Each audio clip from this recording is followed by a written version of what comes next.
Welcome back student to the first lecture of tissue class 9th biology. यहाँ पे हम लोग पढ़ने वाले हैं टिश्यू के बारे में। ये टिश्यू आखिर वर्ड क्या है, इसका ओरिजिन कहाँ से हुआ है। जैसे सेल का सेलुला से हुआ था, ठीक है, जिसका मतलब होता था क्या कि एम्प्टी होम। उसी तरह से टिश्यू का क्या मतलब है। सेल जो था वो रोबोट ठोक दिए थे, टिश्यू जो नाम है उसको किन्होंने दिया।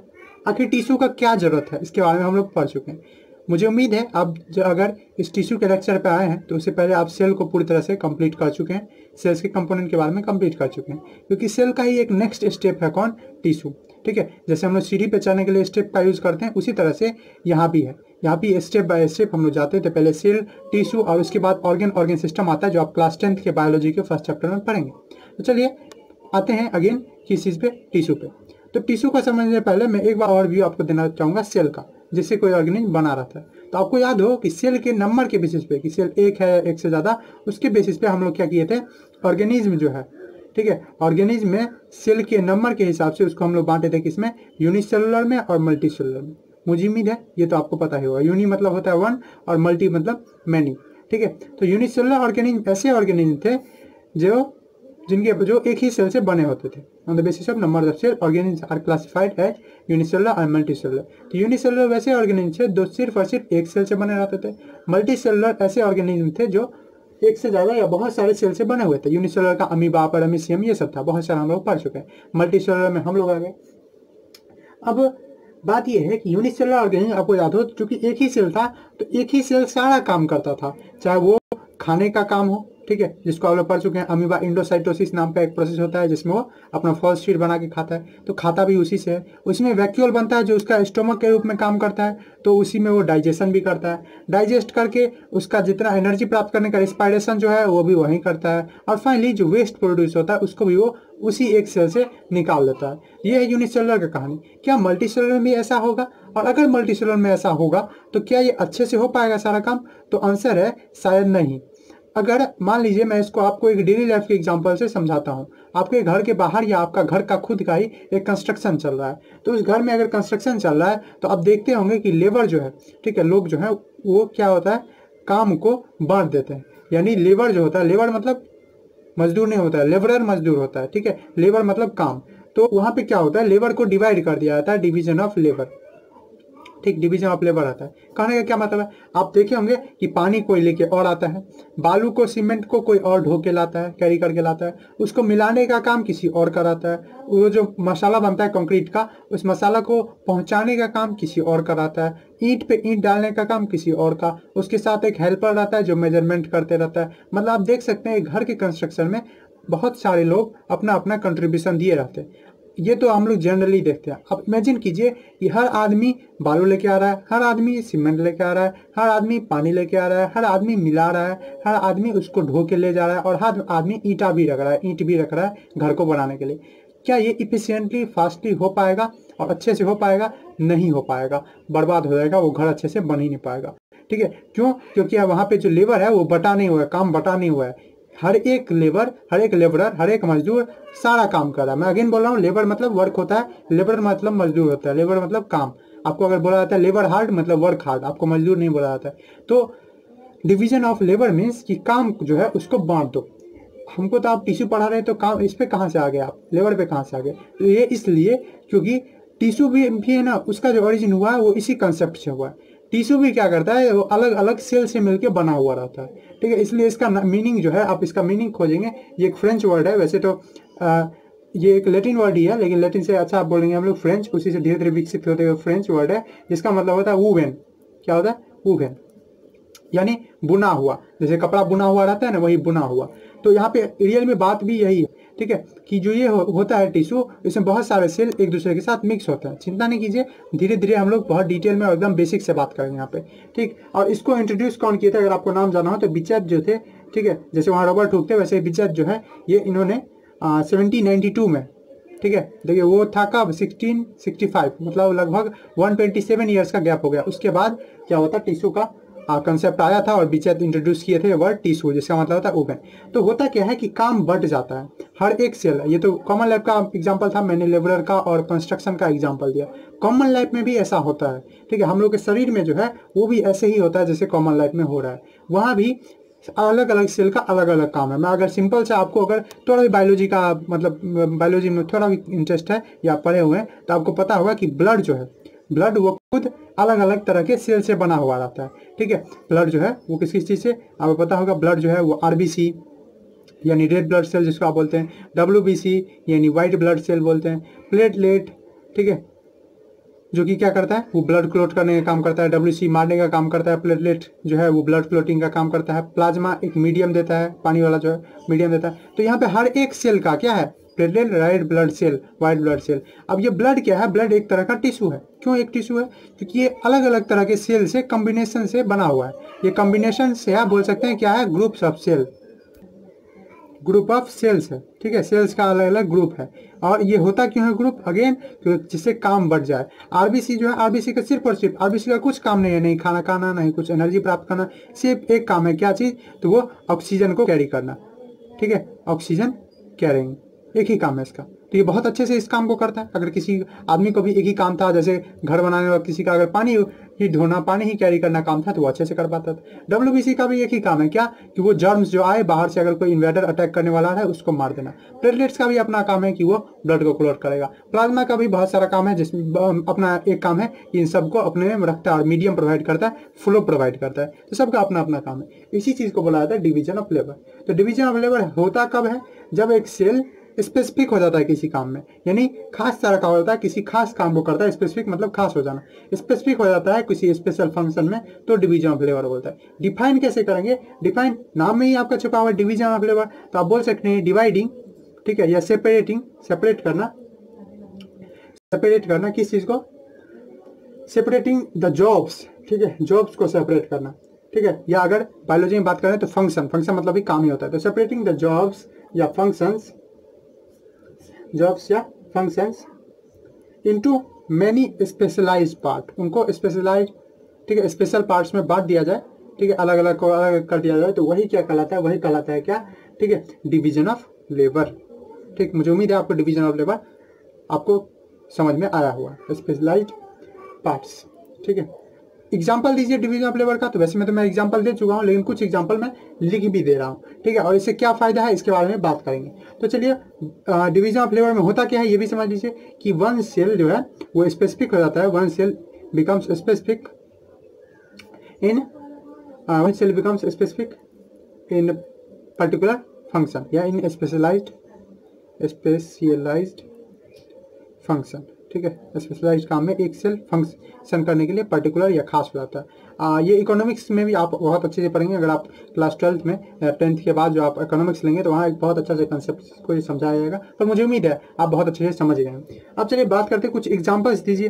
ठीक है, डिवीजन ऑफ लेबर का। तो चलिए बात करते हैं examples of division of labour. तो बहुत सारे एग्जाम्पल है हम लोग के पास डिवीजन ऑफ लेबर का, कुछ कुछ बात भी कर लिए। चलिए उस चीज़ को लिख लेते हैं। जैसे फर्स्ट वाला यही लिख लेता है, ठीक है, कि आरबीसी जो है वो कैरी करता है, red blood cell carry oxygen, carry करता है क्या, ऑक्सीजन।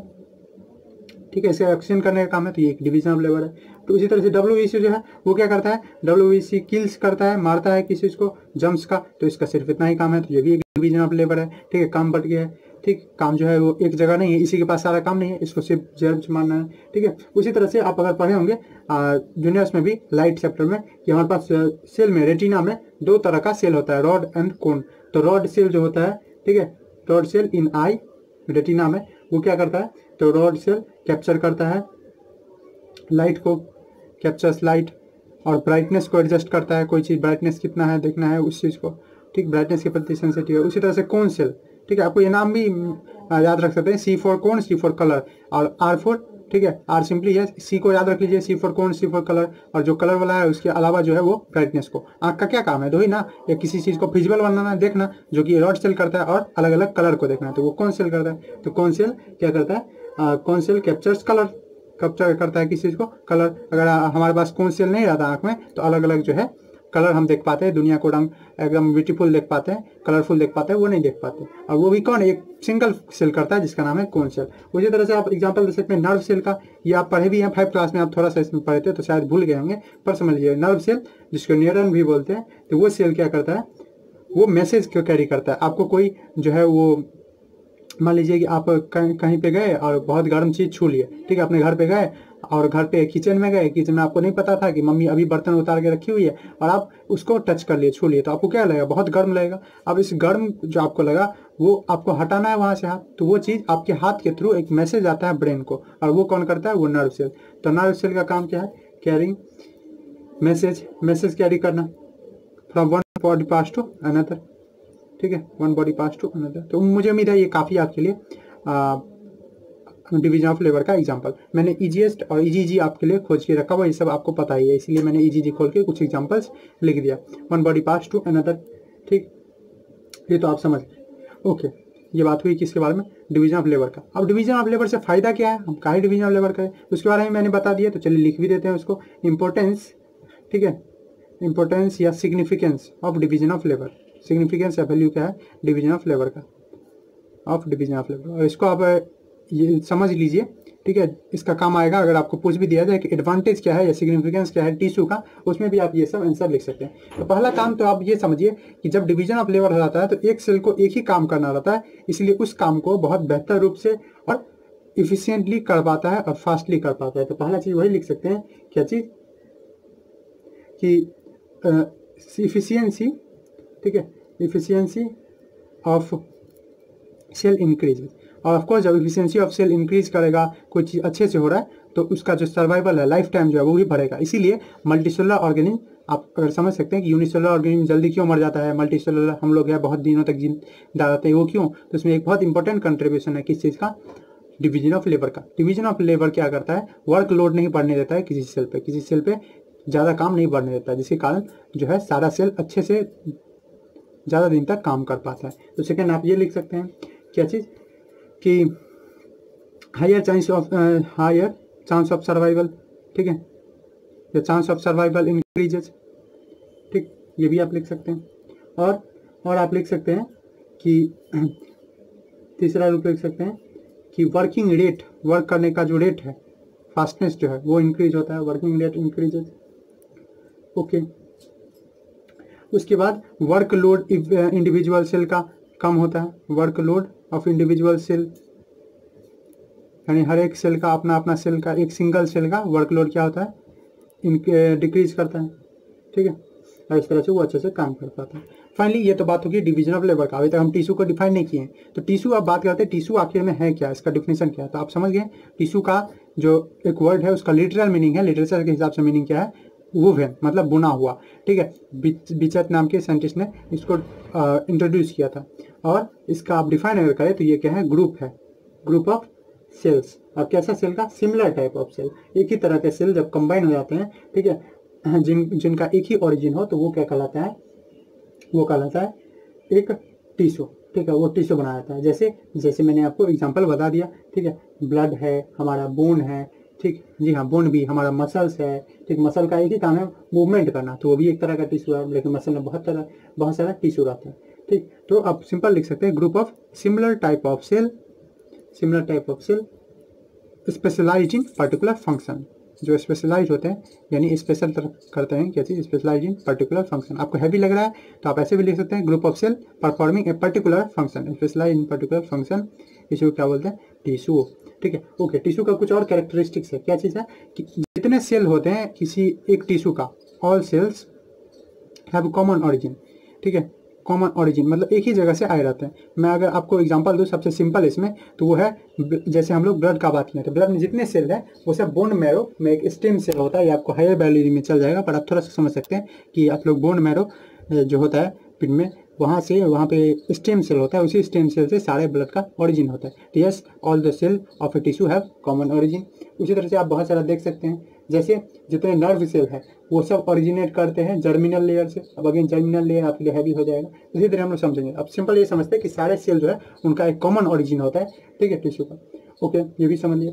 उसके बाद एक और तरीका से आप डिफाइन कर सकते हैं, group of similar type of cell, types of cell जो कि सिमिलर होते हैं किस चीज़ में, सिमिलर यहाँ पे कहने का मतलब, अगर आपको लगे सिमिलर मतलब मुंह खाने के जैसा होगा क्या, नहीं, सिमिलर कहने का मतलब similar in structure and function, ठीक है। ऐसा ना हो कि आपको लगे कि मुंह कान होगा उसका एक जैसा होगा तो वो हो सिमिलर, ठीक है। यहाँ मुंह कान तो होने वाला नहीं है, सब सेल का तो लगभग आप जानते हैं सारा सेल एक ही जैसा लगभग दिखता है, उसमें सब में लगभग न्यूक्लियस रहता ही है, साइटोप्लाज्म रहता ही है, ठीक है। हाँ, गोली बॉडीज रहता ही है और भी ऑर्गेनल रहते ही हैं, तो similar in structure and function, ठीक। अब देखिए अगर आपसे पूछे कोई, मैं इसको लिखने रहा हूँ, बस बता दे रहा हूँ कि टिश्यू का क्या इंपॉर्टेंस है, ठीक है। तो टिश्यू का भी वही इंपॉर्टेंस है जो डिवीजन ऑफ लेबर किया हुआ है। इफिशियंसी हर एक सेल का इंक्रीज कर जाता है, ठीक है। चांस ऑफ सर्वाइवल इंक्रीज कर जाता है। उसके बाद टिश्यू जो है वो बनने पे जो वर्कलोड है इंडिविजुअल सेल का वो डिक्रीज कर जाता है, ठीक। इफिशियंसी बढ़ जाता है, यही सब चीज़। अब हम लोग पढ़ते हैं कि हमारा जो शरीर है वो ऑर्गेनाइज्ड कैसे है।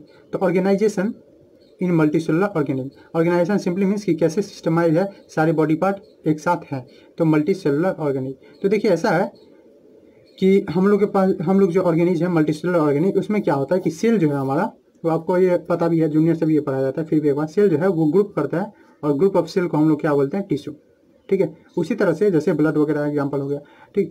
जब टिश्यू, बहुत सारे टिश्यू मिल जाते हैं तो वो बनाते हैं ऑर्गन, ठीक है। जैसे हार्ट हमारा एक ऑर्गन है जो अलग अलग मसल से, ठीक है, और ब्लड से मिलके बना रहता है, तो वो टिश्यू से बना हुआ है। उसके बाद ऑर्गन से क्या बनता है, ऑर्गन का सिस्टम, जैसे जैसे ब्लड, उसके ब्लड वेसल्स, ये सब मिल गए तो बन जाता है सर्कुलेटरी सिस्टम। सर्कुलेटरी सिस्टम क्या है, ऑर्गन सिस्टम। और फाइनली जब ऑर्गन सिस्टम सब आ जाता है तो बन जाता है ऑर्गेनिज्म। तो इस तरह से हम लोग का जो ऑर्गेनाइजेशन है शरीर में वो बना हुआ है, ठीक है। सेल, कोई पर्टिकुलर सेल, जैसे ब्लड सेल है, मसल सेल है, मस्कुलर सेल है, वो मस्कुलर सेल मिला और बना क्या, टिश्यू। जैसे ब्लड है हमारा, मसल्स है, वो एक तरह का टिश्यू है।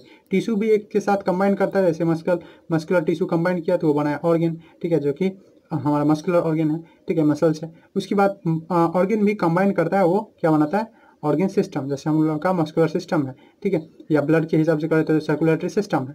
और फाइनली वो सर्कुलर सिस्टम, जैसे बहुत सारे हमारे पास मेन 5-6 सिस्टम है, ठीक है, जिसमें एक आता है कौन, हमारे पास आता है डाइजेस्टिव सिस्टम, जिससे हम डाइजेस्ट करते हैं, ठीक है, खाना को पचाते हैं। उसके बाद आता है एक रिस्पायरेटरी सिस्टम, जिसकी मदद से हम खाना जो पच गया है उससे एनर्जी प्राप्त करते हैं, ठीक है। उसके बाद आपको लिखना हो, लिख लीजिए, हम लोग बात किए अभी डाइजेस्टिव सिस्टम का, रिस्पायरेटरी सिस्टम का। उसके बाद आता है एक सर्कुलेटरी सिस्टम, इसे आप पढ़े हुए 7th में। इससे उसके बाद आता है सर्कुलेटरी सिस्टम। सर्कुलेटरी सिस्टम क्या करता है, किसी चीज़ को एक जगह से दूसरी जगह मदद करता है पहुंचाने में, जिसको आप ट्रांसपोर्ट सिस्टम के रूप में भी जानते हैं, ठीक है। उसके बाद आता है एक्सक्रीटरी सिस्टम, जो कि क्या मदद करता है कि जो हमारा वेस्ट जो प्रोड्यूस हुआ है उसको अलग अलग करने में। उसके बाद एक आता है नर्वस सिस्टम, जो कि मैसेज को इधर उधर करने का काम करता है। उसके बाद आता है रिप्रोडक्टिव सिस्टम। तो इतने सिस्टम है जो कि नए नए जो बर्थ देने का काम आता है, चाइल्ड को बर्थ देने का। तो इतने हमारे पास 5-6 शायद हुआ ये सिस्टम हमारे पास है। और जब ये बन जाता है तो तब जो ऑर्गेनिज्म बनता है वो कंप्लीट बनता है, ठीक है। उसमें सब कुछ है, सब काम करने के लिए अलग अलग पार्ट्स है, ठीक है, जिससे कि काम भी अच्छे से हो जाता है। तो ये सब बात हुआ किसके बारे में, टिश्यू के बारे में, ठीक। मुझे उम्मीद है आपको टिश्यू का एडवांटेज, डिवीजन ऑफ लेबर, उसका एडवांटेज, उसका एग्जाम्पल अच्छे से समझ में आया हो। अब हम लोग बात करेंगे नेक्स्ट लेक्चर से कि प्लांट और एनिमल जो 2 मेन ऑर्गेनिज्म है हम लोग के पास, वैसे और भी है यूनिसेलुलर मल्टीसेलुलर में, उसका हम लोग जस्ट नेक्स्ट चैप्टर जो आएगा हमारा डाइवर्सिटी, वहाँ हम लोग बात करेंगे कि कैसे ऑर्गेनिज्म जो है उनको बांटा गया है। पर अभी तक जो हम लोग पढ़ते हैं वो मेन 2 ही ग्रुप है, ठीक है। मेन जो फास्ट ग्रुप है वो किसका, प्लांट का या एनिमल का, ये 2 है ना, ठीक है, जो हम लोग जानते हैं। तो प्लांट और एनिमल का टिश्यू क्या एक ही जैसा होता है कि अलग अलग होता है, ठीक है। आप नेक्स्ट लेक्चर देखने से पहले इस चीज़ को सोचिए अपने मन में कि क्या प्लांट और एनिमल का टिश्यू एक जैसा होगा।